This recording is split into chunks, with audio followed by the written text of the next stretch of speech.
Hey, I'm Justin with AmericanMuscle.com, and this is our acceleration pack bolt-on build-up for all 2011 and newer Mustang GTs. This pack contains a simple two-mod approach that should help us accomplish one goal: to get our GT off the line much faster.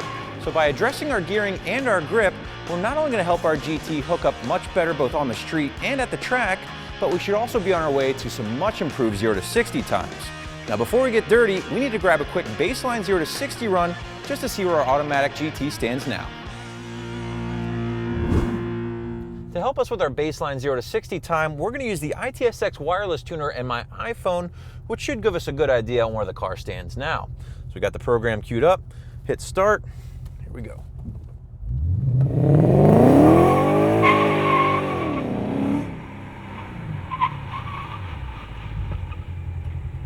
All right, looks like we just clicked off a 4.30 to 60 run for our baseline time.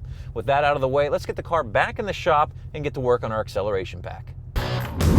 Let's get into the first part of our pack, which would be our gearing.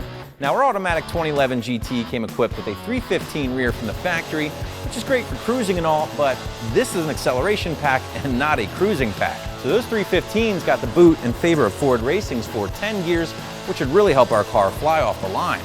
Now the best part is we shouldn't see too big of a hit on our fuel economy thanks to the awesome 6-speed automatic trans, which will allow the car to cruise on the highway without breaking a sweat.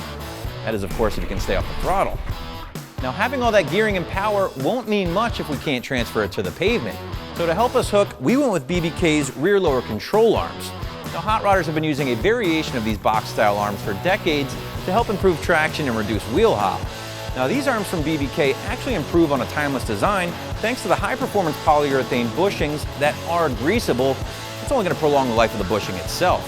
Now this fact, paired alongside the powder coated durable steel construction, will make for a package that not only performs great, but will remain looking good for years to come. So there you have it. We didn't go crazy with this pack because honestly, we're betting the two parts that we did add will make a considerable difference versus our baseline setup. So with that said, we're going to get our car out of the shop and do another blast to 60 and see if our keep it simple method paid off.